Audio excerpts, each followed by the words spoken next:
안녕하십니까. 주역 64개 노트 정리. 이번 시간에는 60번째 개인 수택절 첫 번째 총론에서 알아보겠습니다. 전체적으로는 51번째 노트 정리입니다. 자, 이번 시간에는 수택절의 그 총론적인 설명에 대해서 여러분과 같이 한번 노트 정리한 것을 보겠습니다. 자, 먼저 한자를 같이 한번 읽어보겠습니다. 절, 고절, 불가정. 절은 형통하니 쓴 절제는 가히 바르지 못함이니라. 일반적으로 절은 마디, 절도, 절제를 말한다고 합니다. 이런 마디는 대나무의 마디처럼 맺고 끈이 있는 거죠. 상계는 수고, 하계는 이제 택인데 이 의미에 대해서 같이 한번 보겠습니다. 상계수는 물상적으로 물, 일, 노고, 통함, 험난함을 의미합니다. 하계태는 연못, 기쁨을 의미하는데 이제 못 위로 흐르는 물은 가득 막 흐르니까 무궁무진하죠. 근데 다 담을 수 없으니까 택은 일정한 부분만 담아내는 상이 나옵니다. 그래서 이는 한계의 설정, 경계, 즉 마디의 설정을 의미한다고 합니다.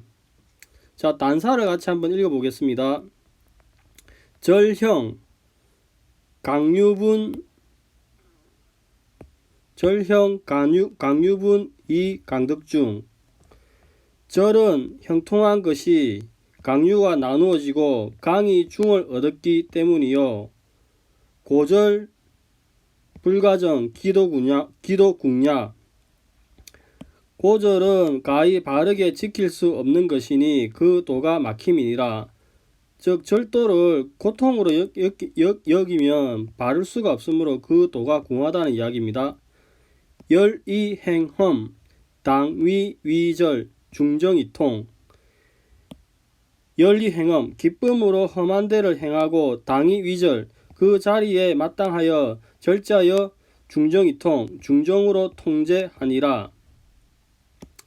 천지절이 사시성, 절이제도 불상제 불해민. 천지가 절도가 있어 사시가 이루어지니 절로서 제도를 만드니 재물을 상하게 하지 않으며 백성을 해치지 않는다, 이렇게 이야기합니다. 즉 천지에도 이렇게 절리사시성, 천지에도 절도가 있듯이 인간에도 절도가 있어 이를 법도 제도를 제정한다고 이야기합니다. 자, 대상전을 읽어보겠습니다. 택상유수절, 군자의 제수도 의덕행. 못 위에 물이 있는 것이 절이니 군자는 이로써 법도를 헤아려 제정하여서 덕행을 의논한다, 이렇게 합니다. 즉 못이 물 밖에 넘쳐 흐르니까 우리가 일반적으로 뚝을 만들어서 이렇게 절제해서 담아내죠. 군자도 이것을 보고 이제 본받아서 법도를 헤아려 제도를 만들고 덕행을 의논한다고 합니다. 자, 이렇게 절은 이제 절제함을 이야기하는데 이것이 절에 관한 일반적 설명이고 다산의 설명을 같이 한번 보겠습니다. 자, 한자를 먼저 읽어보겠습니다. 절형, 고절, 불가정. 절은 형통함이다. 괴로운 절개만으로는 일을 맡아 처리할 수 없다, 이렇게 이야기합니다. 자, 일반적으로 이제 다산의 그 총론적인 설명을 보겠습니다. 절은 거침을 이야기합니다. 그리고 이렇게 수택절의 본계는 지천태의 본계의 모계로부터 왔죠. 즉 절은 한계가 있어서 멈추는 것인데 연못 위에 물이 있는데 연못이 물을 채울 수 있는 것은 그 용량에 한계가 있죠. 그래서 절이라고 이야기합니다. 근데 절은 마디를 이야기하는데 그 마디의 의미가 이렇게 물상적으로 제일 처음에 지뢰복에서 지택님, 지천태 이렇게 한 칸씩 올라가는데 이렇게 점프하면은 이제 나무가 성게 두 칸 올라가는 거죠. 즉 대나무가 어릴 때는 마디가 짧아서 조금만 가는데 크면은 그 마디가 길어진다, 이렇게 합니다. 그리고 강은 마디를 의미한다고 이야기합니다. 형통하다는 처음에 수택철의 본계가 지천태의 본계의 모계로부터 왔죠. 즉 삶이 이렇게 오로 가니 제자리를 얻고 전체적으로 상계가 감의 통함이 있으니 그 상이 형통하다 이합니다. 즉 지천태의 3효가 5효로 추이를 하여서 상계인 감의 통함이 있으므로 전체적으로 형통하다는 상을 도출해냅니다. 그 다음에 고절 불가정은 이렇게 수택철의 본계에서는 전체적으로 상계 감의 경과함이 있는데 이걸 상옥계로 만들면은 이제 3, 4, 5를 상계라고 2, 3, 4를 하게 하면 살래 있계가 지죠. 근데 살래 있계의 그 기본이 된 그 모계는 지계의 모계는 지택임이죠. 근데 지택임에서 이렇게 추이를 하더라도 간의 죽음이 있을 뿐이고 이렇게 감이 없죠. 그래서 이를 주관할 수 없다고 이야기합니다. 즉 수택절 본계는 감의 경과함이 있어서 이를 주관할 수 있는데 그 상호계인 살례계 입계에서는 감이 없어서 이를 주관하지 못한다고 합니다. 왜냐하면은 지계의 모계인 지택임에서 이렇게 2가 6으로 가니까 상계가 간이 되어서 죽음이 나오니까 고절이라고 이야기합니다. 그러니까 불가정이 나오죠. 또 고절의 의미를 산내익기 이 자체에서도 여기에 대리로 불이죠. 불의 맛은 쓴맛이라고 하죠. 그러니까 쓴맛이니까 고를 창출해냅니다. 그리고 진의 대나무가 있으니까 고절의 상을 만들어 물상을 도출해내는 것이죠. 그 다음 이제 그 도가 궁하다는 부분을 한번 보겠습니다. 자, 수택절 본계 시절에는 이제 이렇게 있는데 이게 본계입니다. 여기가 자, 여기가 본계인데 이걸 상옥계로 만들면은 진의 길에서 시작하여 이렇게 진의 길에서 시작했으나 간의 좁은 길에 막혀서 그 미혹함이 있는 거죠. 그래서 그 길이 막히니까 기도궁야라는 물상을 도출해냅니다.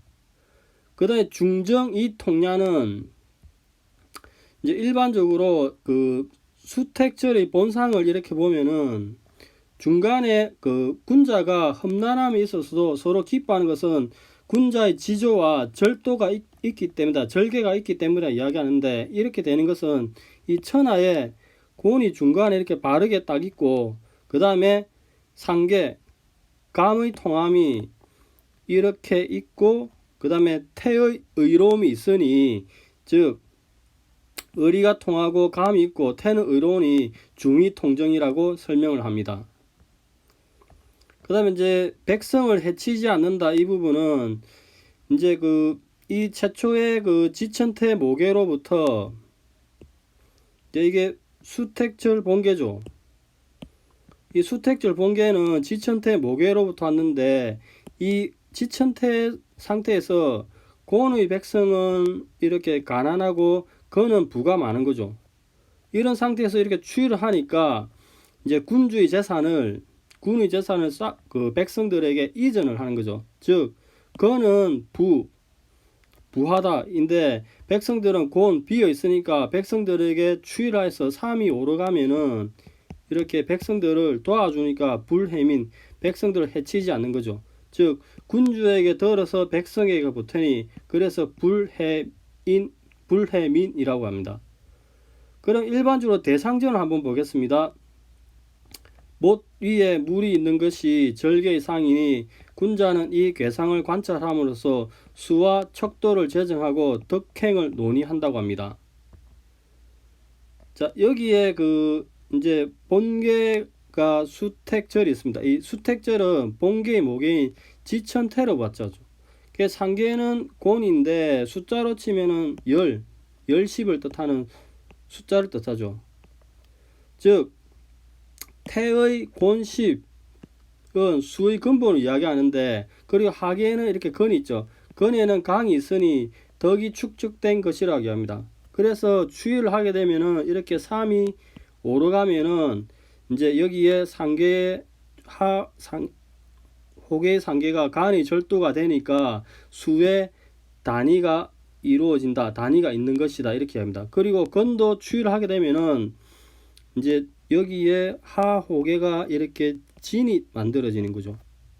그래서 건이 진으로 행진하니 건의 덕이 행해지는 것이다. 이렇게 합니다.